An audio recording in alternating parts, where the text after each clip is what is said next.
длабоко ме погоди и разгневи случајот на клиниката за онкологија, за кој основното јавно обвинителство покрена истрага за сторено кривично дело.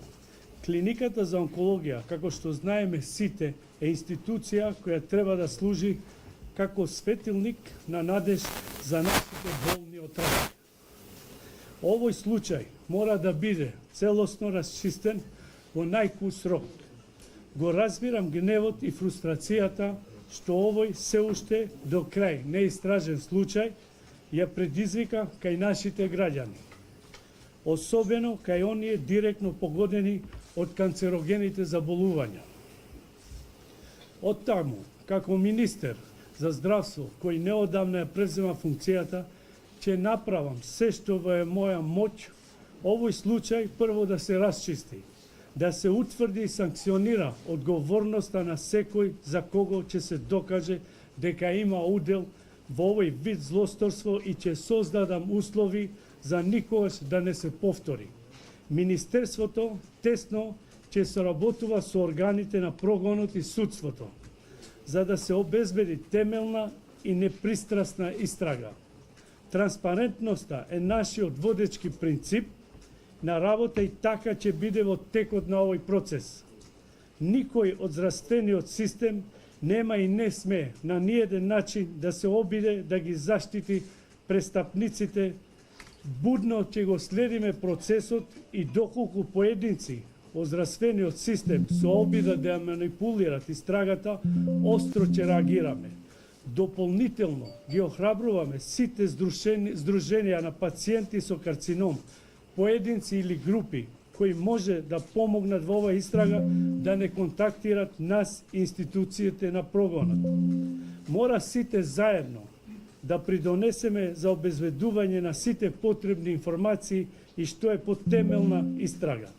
Во однос на нашите следни чекори, како министерство, сакам да истакнам следното. Прво, јавноста треба да знае дека като системот не е фрлен, ниту е во подрум, туку е во првичната просторија во склоп на клиничката аптека и таа соба е заклучена. Веќе неколку месеци пред овој случај да излезе во јавност, се прават финансиски анализи дали като системот да се врати во функција или да се обезбеди нов систем за контрола на терапија. Веќе имаме остварено неколку состаноци и со новиот ребаланс на буџетот предвидуваме обезбедување на систем кој долгорочно ќе ги спречи евентуалните злоупотреби во иднина. Понатаму, утрово, одржав состанок со директорите на онкологија, утре и со стручниот онколошки конзилиум, кој одлучува кои пациенти колку терапија ќе примат. Начинот за контролирање на терапијата, болеста на пациентите и терапијата која примат неколку месеци назад одлучува стручен онколошки конзилијарен колегиум. На овој начин се спречува самостојно едностранно одлучување за терапија или злоупотреба.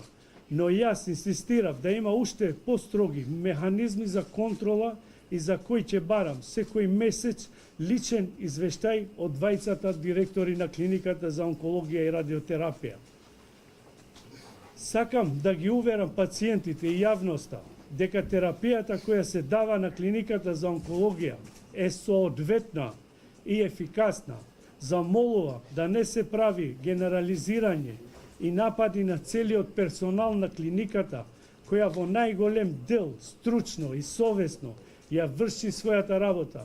Нарушувањето на довербата кај пациентите, кои во моментот се лечат и не е одговорно и опасно. Исклучително ја цениме грижата и добронамерните коментари на граѓаните, но апелираме и замолуваме да не се шират невестини, да не се поттикнуваат хајка и омраза, туку да се помогне конструктивно на сите институции за што побрзо решавање на случајот. Сторителите на криминал имат име и презиме и во процесот на неговото разоткривање и санкционирање мора да ги заштитиме докториот и целиот медицински персонал. кој со голема грижа и посветеност ги лекувал и им помагал на болните во таа клиника.